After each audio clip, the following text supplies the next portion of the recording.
皆さん、こんにちは。バイ日本人のバイです。それでね、みんなの日本語へフォーカスအခန်းသုံးကိုလေ့လာကြည့်အောင်နော်။じゃあ、始めましょうね。အခန်းသုံးမှာဘာတွေပါမလဲဆိုရင်အရှိအခန်းတစ်မှာတော့ကဆိုဒီခို့ဆိုအားခိုရီဆိုရီအားဒီဆိုပြီးတော့အရာဝတ္ထုတွေကိုညွှန်ပြတာကိုချက်ခဲ့တယ်ပေါ့နော်။အခုဒီအခန်းမှာကျတော့နေရာတွေကိုညွှန်ပြမှာ။အဲ့တော့ तू ကဘာလဲဆိုတော့ तू လည်းခို့ဆိုအားပဲ။ခိုအနောက်မှာခိုလေးပါရင်နေရာကိုညွှန်ပြတာခိုဒီဆိုခိုအဒီအဆိုခိုဟိုအဲ့တော့ तू ကအရှေ့ကခိုဆိုခိုရီဆိုရီအားဒီခိုဆိုအားနဲ့သဘောတရားချင်းတူတူပဲเนาะခိုဆိုတာပြောတဲ့သူရဲ့အနီးနားမှာရှိရင်ခိုဆိုဆိုတာကကြတော့နားထောင်တဲ့သူရဲ့အနီးနားမှာရှိတာဆိုတော့ဆိုခိုနှစ်အောင်စလုံးရဲ့အဝေးမှာရှိရင်အဆိုခိုနဲ့တောင်းမယ်အဲ့တော့ဒီမှာကျတော့မိကုန်းစလုံးလေးတစ်လုံးပို့လာတယ်သူတို့ကိုမိကုန်းပြန်မိရင်ဒုခိုဘယ်နေရာဆိုတာနဲ့မိကုန်းပြန်မိတယ်အဲ့တော့ရှိုကဒီမှာကျတော့မှတ်ရမှာကခိုဆိုအားဒိုလေးလုံးဖြစ်သွားတာเนาะခိုဒီဆိုခိုအဒီအဆိုခိုဟိုဘယ်နေရာလဲလို့မေးခွန်းပြန်ပြီးဒိုခိုသူတို့ကိုပို့ပြီးရင်ကြည်ကြည်ပြောချင်တယ်ပြီးရင် direction ကိုဖော်ပြချင်တယ်ဆိုရင်ကြတော့အောက်ကခိုချီရာဆိုချီရာအချီရာကိုတောင်းတယ်ခိုချီရာဆိုတာဒီဘက်ဆိုချီရာအဲ့ဒီဘက်အချီရာဟိုဘက်သူတို့ကိုမေးခွန်းပြန်ပြီးရင်ကြတော့ဒိုချီရာနဲ့မေးခွန်းပြန်ပြီးမယ်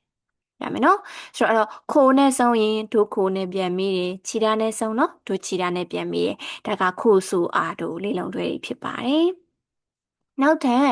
နေရာနဲ့ပတ်သက်တာလေးကြည့်အောင်ဘာတွေရှိမလဲဆိုတော့ကျောရှိစကျောရှိစကျောရှိစဆိုတာစာသင်ခန်းကိုပြောတာဒါဆိုဟိုအခန်းတစ်မှာကြက်ခဲ့တာလေးပြန်စဉ်းစားကြည့်အောင်ကျောင်းဆရာနီးပြဆရာဘယ်လိုခေါ်ခဲ့လဲကျောရှိဟုတ်တယ်နော်အဲ့တော့တွဲမှတ်ထားလို့ရတယ်ကျောရှိဆိုတာကကျောင်းဆရာနီးပြဆရာကိုပြောတာသူတို့စာသင်တဲ့စာသင်ခန်းကိုကြတော့ကျောရှိစလို့ခေါ်တယ်ရှောကူဒိုကတော့ကန်တင်းလို့စားတောက်ဆောင်လို့เนาะဒီအဲ့ဒါတွေကိုရှောကူဒိုလို့သုံးတယ်ဂျီမူရှော့ဆိုတာကရုံးကန်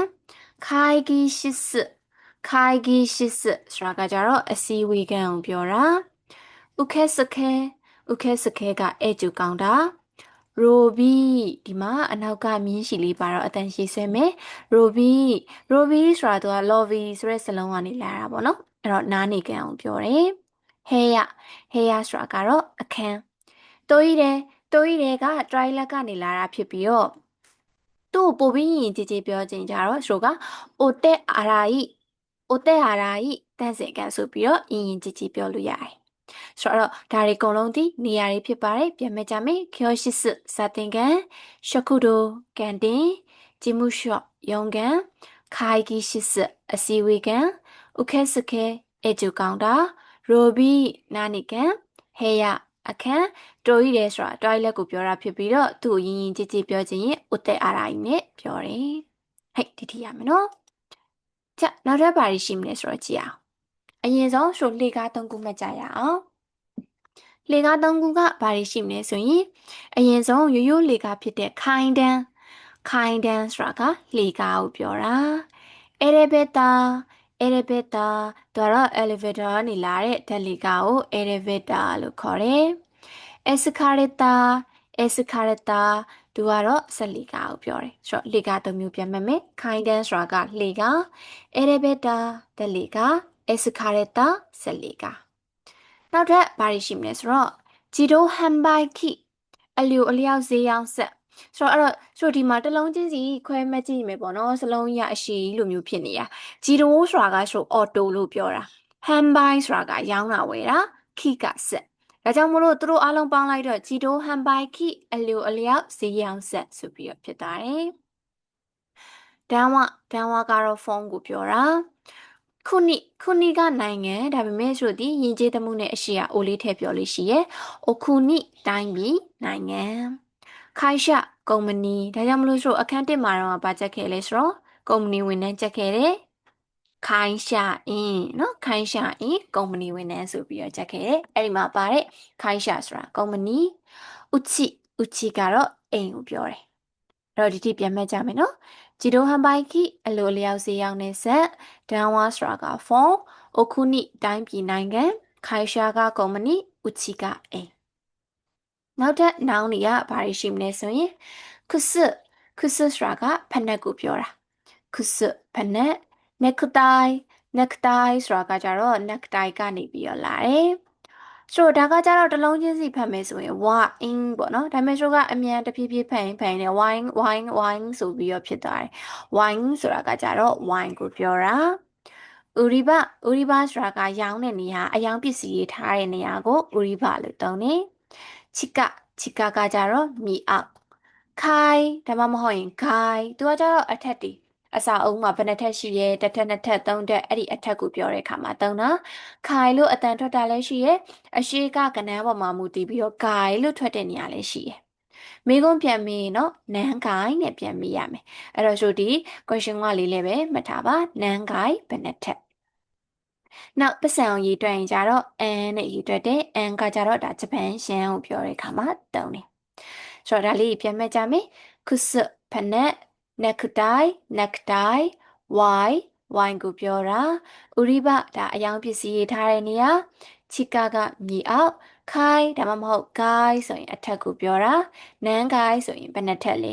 အန်ဆိုတာကတော့ဂျပန်ပတ်စံဖြစ်တဲ့ရှန်ကိုပြောတယ်โอเคရန်ပြီးရင်ဆက်ကြည့်လိုက်မယ်အဲ့ဒီရန်ကိုဆိုမိကုန်းပြန်ပြီးမယ်ဘလောက်လဲပတ်စံဘလောက်လဲလို့မိကုန်းမေးကြည့်ရင် ikura နဲ့တောင်းမယ် ikura ဆိုတာဘလောက်လဲဆိုပတ်စံတွေကိုရေးတွက်ကြမယ်100ဆိုလို့ရှိရင်ရခုနဲ့တောင်းတယ်1000ဆိုရင်စံတောင်းကနန်းကိုကြတော့မန်နဲ့ရေးတွက်တယ်1000ဆိုရင်တော့ ichi man ပေါ့နော်အဲ့လိုနေရာမှာတောင်းပါတယ်ဆိုတော့ဒါကပတ်စံနဲ့ပတ်သက်တာခုနကပတ်စံရဲ့နောက်မှာအန်ဆိုတာရန်ကိုပြောတာအီကူရာကဘယ်လောက်လဲယခုကယာစန်ကထောင်မန်ကတောင်ဆိုတော့နောက်ထပ်ဒါတွေကတော့စကားပြောဟာလေးပေါ့နော်စကားပြောကတည်ထားတဲ့ဟာလေးတွေဘာလေးတွေရှိမလဲဆိုရင်စမီမဆန်ဆိုတာကဆိုအတိတ်ပဲမျိုးမျိုးရှိရဲ့ဒီမှာတော့စမီမဆန်ဆိုတာကတစ်စိမ့်လောက်ပါဆိုပြီးတော့တယောက်ယောက်ကိုကမေးခွန်းမေးဖို့အတွက်ပေါ့နော်တစ်စိမ့်လောက်ပါဆိုပြီးတော့ပြောတဲ့ခါမှာတုံးနေဒိုမိုကတော့ကျေးဇူးပါကျေးဇူးပဲလို့ပြောတဲ့ခါမှာဒိုမိုကိုတုံးနေいらっしゃいませ